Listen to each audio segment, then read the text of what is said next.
शुरू अल्लाह के नाम से जो बड़ा मेहरबान निहायत रहम वाला है। आइए चलते हैं आज की कहानी की जानिब। मैट्रिक पास करने के बाद मैं कॉलेज में दाखिले के लिए जतन करने लगी, लेकिन वालिद साहिब मेरी शादी करना चाहते थे, लिहाजा आगे पढ़ने की इजाज़त ना दी। यूं ही साल गुजर गया, शादी हुई और ना दाखिला लिया। अब वालिद को भी एहसास हुआ कि शादी तो जब ही होगी जब नसीब का ताला खुलेगा। तब तक लड़की पढ़ लेगी तो आगे तालीम उसके काम आएगी। नए साल उन्होंने कहा कि बेटी आगे पढ़ना चाहती हो तो दाखिला ले लो, अगर इस दौरान कोई अच्छा रिश्ता आ गया तो फिर तालीम को खैरबाद कह देना। मैंने ये भी मंजूर कर लिया कि आगे जो किस्मत में होगा देखा जाएगा। मैं बहुत जल्द घुल मिल जाने वाली हंसमुख लड़की थी।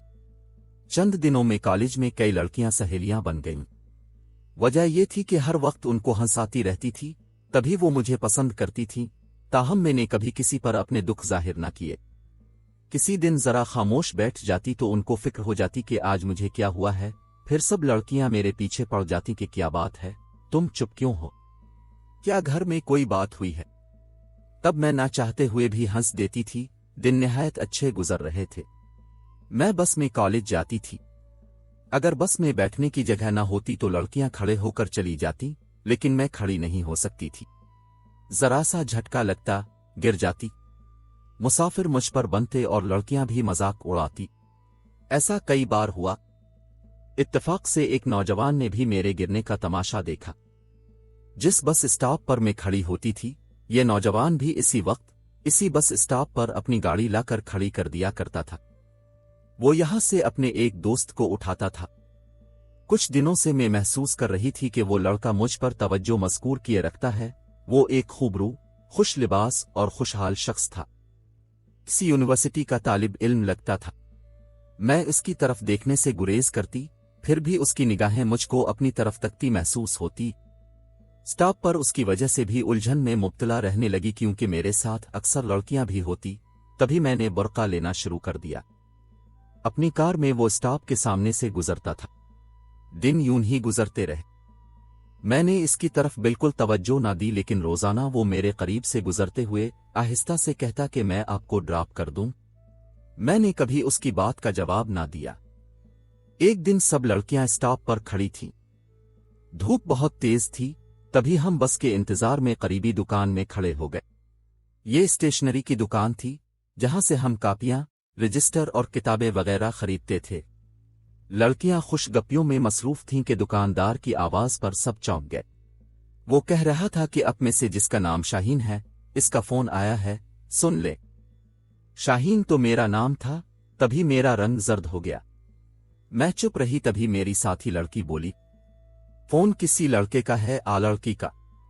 जी, कोई लड़की बोल रही है। मैं हैरान थी कि ये कौन सी दोस्त है। अभी मैं फोन पर उलझ रही थी कि वो साहिब भी इसी दुकान पर आ गए। मैंने फोन पर बात करते हुए किताबें और ऐनक काउंटर पर रख दी थी। बड़ी देर बाद मुश्किल से इस नामालूम सहेली से पीछा छुड़ाया। फोन बंद किया ही था कि बस आ गई और सब लड़कियां दौड़कर इसमें सवार हो गईं। घबराहट में मैंने अपनी एक किताब और ऐनक काउंटर पर छोड़ दी, बस की तरफ तेज कदमों से चल दी। दूसरे दिन दुकान वाले से अपनी किताब और ऐनक का पूछा। मालूम हुआ वही नौजवान मेरी चीजें उठा ले गया था। उसने दुकानदार से कहा कि मैं शाहीन का क्लास फेलो हूं, इसे दे दूंगा। अगले रोज मैं फिर दुकान में गई और कहा कि क्या उन साहिब ने मेरी चीजें लौटाई हैं? उसने कहा, हां, ये लीजिए। आपको नहीं दे पाए तभी वापस यहां रख गए हैं। मैंने अपनी चीजें उठा ली। घर लाकर किताब खोली तो इसमें एक शेर दर्ज था। अगले दिन फिर मैं दुकान पर गई और दुकानदार से कहा कि ये कागज मेरी किताब में जिसने रखा था, इसी को दे देना और कह देना कि मुझे इस किस्म के अशार से कोई दिलचस्पी नहीं है।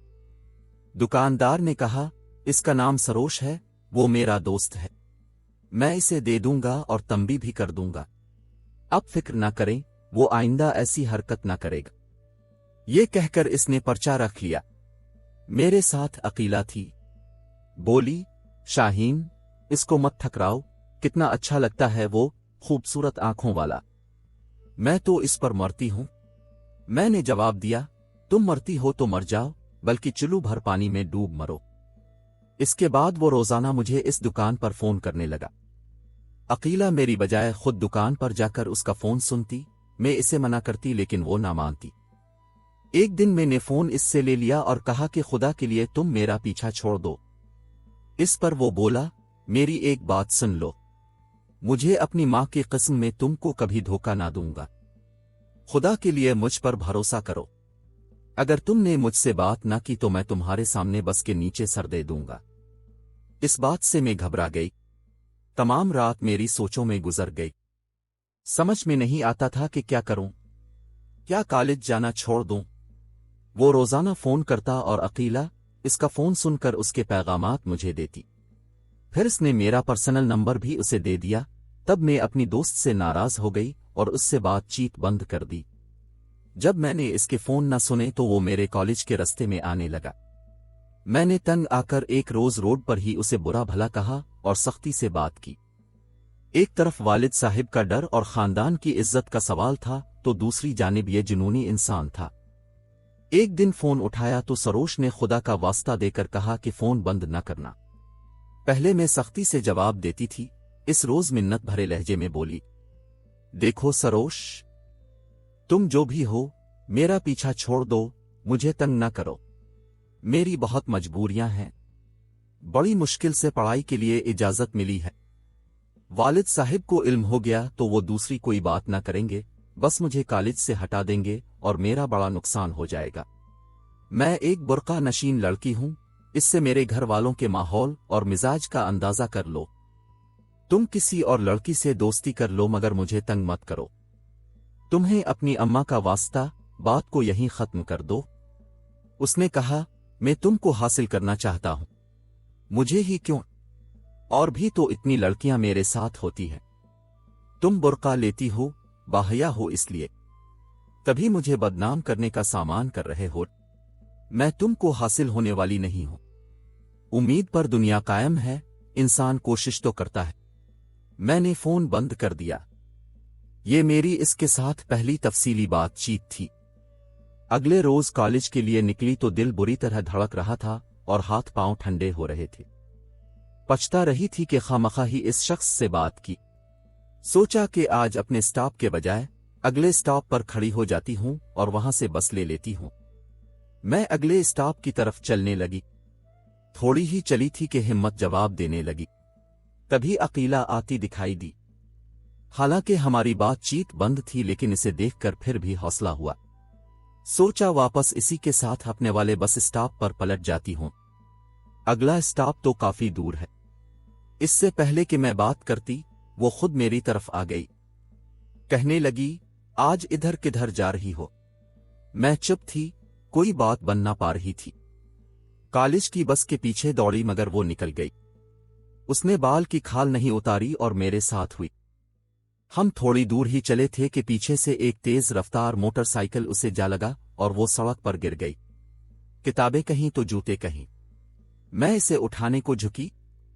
آس پاس ٹریفک چل رہا تھا، صبح کا وقت تھا، لوگ دفتروں اور طالب علم اسکول کو جا رہے تھے۔ اس کو زیادہ چوٹ لگی تھی اور وہ بھی سر میں، اسے ہوش نہ رہا تھا۔ میں اسے نہیں اٹھا سکتی تھی، بے بسی سے آس پاس دیکھنے لگی۔ لوگ ہمارے آس پاس اکٹھے ہونے لگے، سروش بھی ان لوگوں میں دکھائی دیا۔ ہجوم میں اسے دیکھا تو لگا جیسے غیر لوگوں میں کوئی اپنا آ گیا ہے۔ میری گھبراہٹ میں کمی ہو گئی۔ اس نے آگے بڑھ کر عقیلہ کو بازو میں اٹھا لیا اور کنارے پر کھڑی اپنی گاڑی کی طرف لے گیا۔ مجھے کہا کہ میرے پیچھے آؤ، ہمیں اسے اسپتال لے جانا ہوگا۔ میں نے گاڑی کا دروازہ کھولا اور اس نے میری دوست کو کار کی سیٹ پر لٹا دیا۔ تم آگے بیٹھ جاؤ شاہین، دیر مت کرو۔ سروش نے کسی اپنے کی طرح مجھے مخاطب کیا اور میں نے ایک معمول کی طرح اس کے حکم کی تعمیل کی۔ اس کے چہرے پر پریشانی کے آثار نمایاں تھے۔ تمام رستہ اس نے کوئی کلام نہ کیا، گاڑی چلاتا رہا اور ہم قریب ترین اسپتال پہنچ گئے۔ عقیلہ کو ایمرجنسی میں لے جایا گیا۔ یہاں پہنچ کر سب سے پہلے میں نے عقیلہ کے گھر والوں کو فون کر کے ایکسیڈنٹ کی اطلاع دی۔ جب تک اس کے گھر والے آئے، سروش موجود رہا۔ سب بھاگ دوڑ، خرچہ اس نے کیا تھا، کسی اپنے کی طرح معاملے کو سنبھالا۔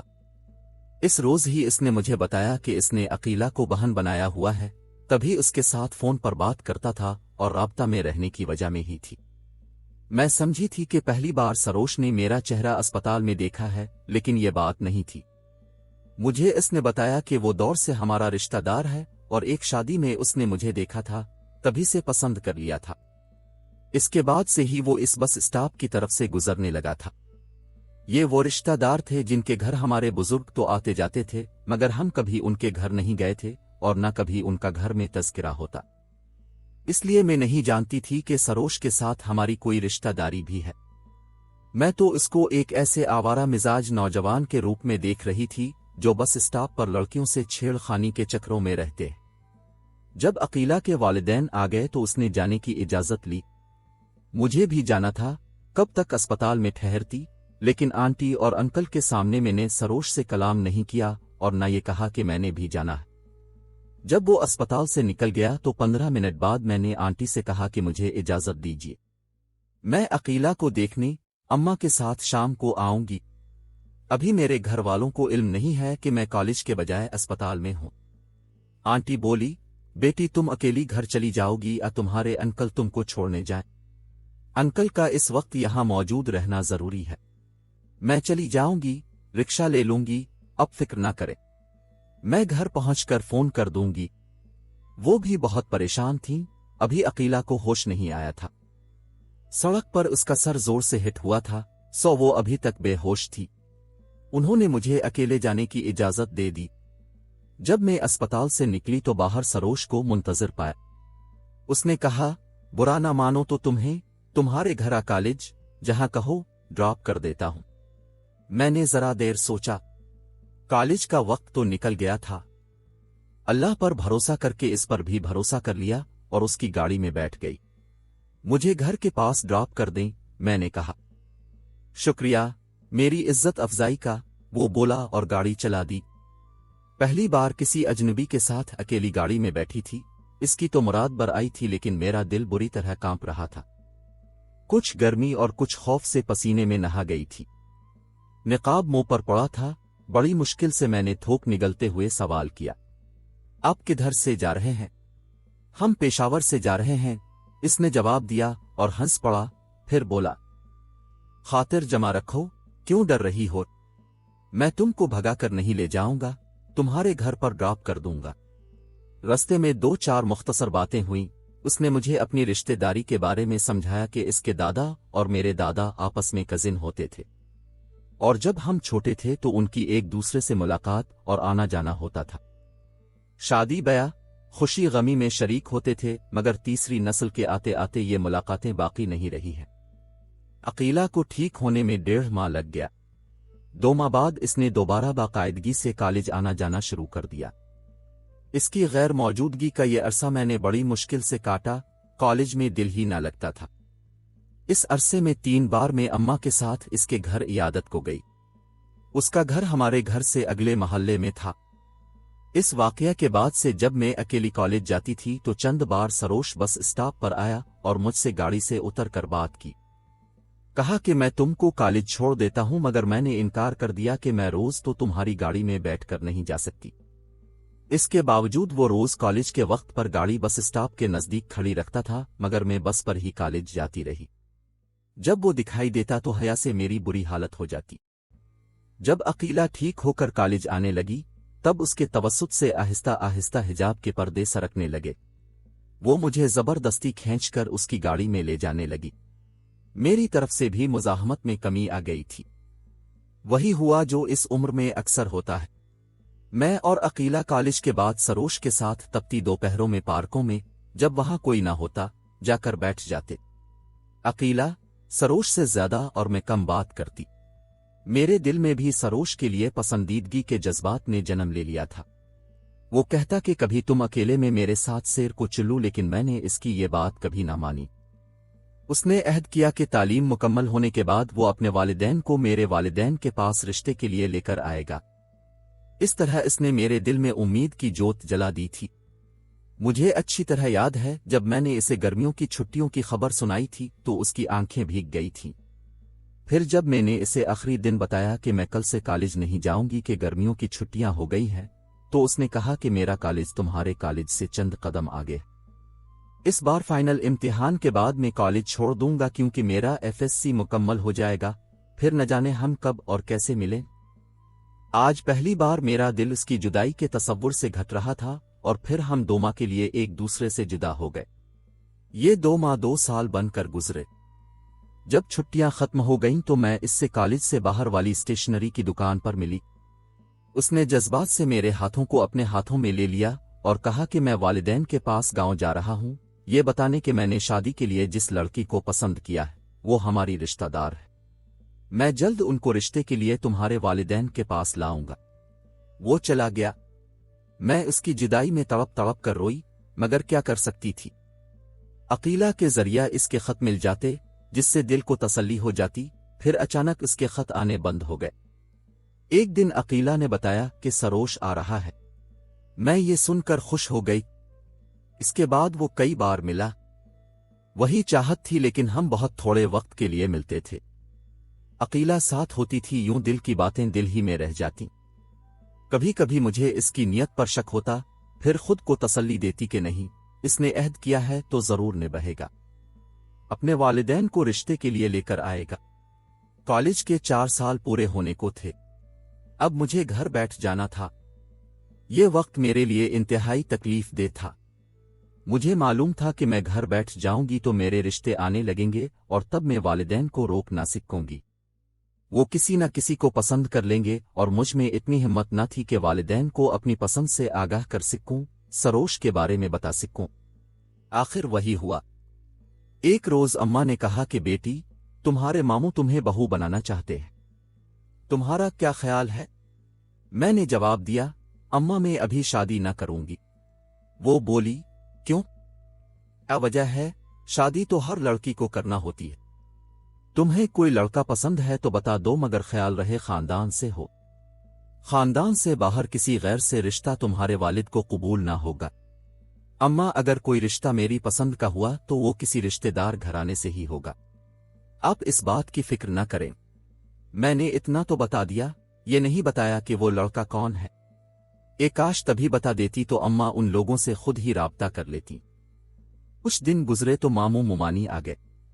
اماں نے پھر مجھے کہا کہ یہ تمہارا رشتہ لینے آئے ہیں، تمہارا ماموں زاد شکیل انجینئر ہے، یہ بار بار آئیں گے۔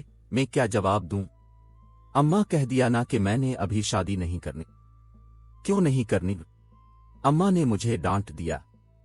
اب تک میں تمہارے ماموں کو انتظار کرواؤں؟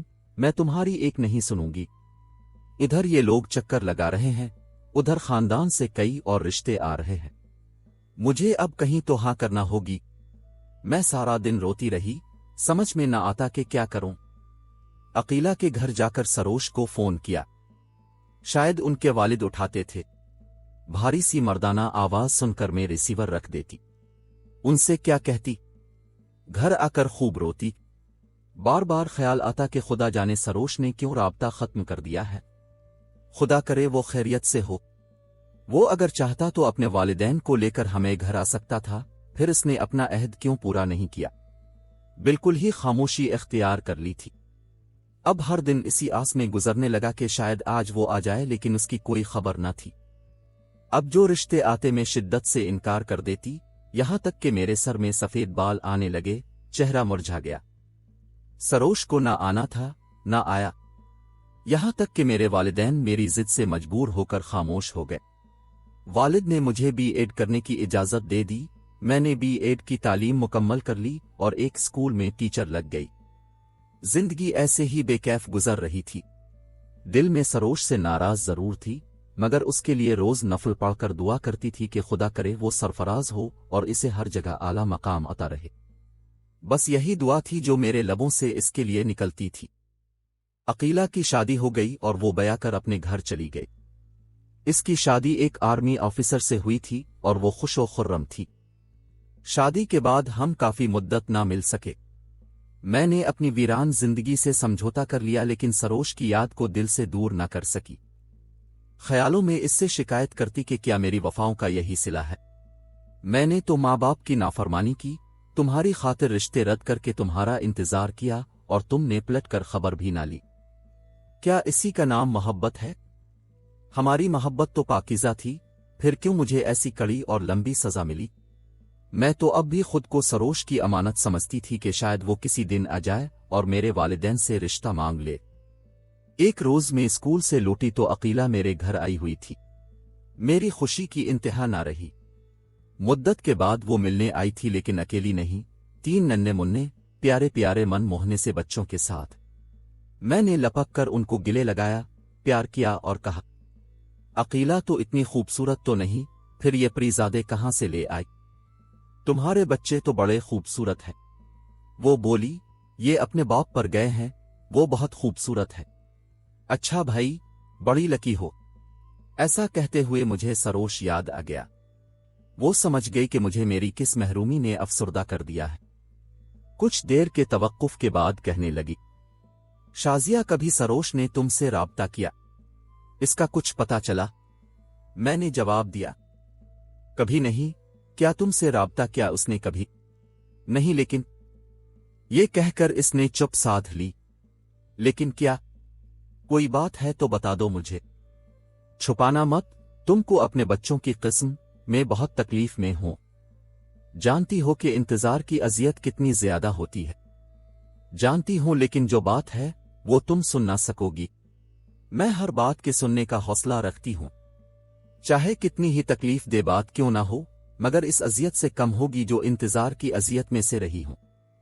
तभी इसने बताया, शाजिया, मेरे शौहर जिस बैच में थे, सरोश भी इस बैच में थे।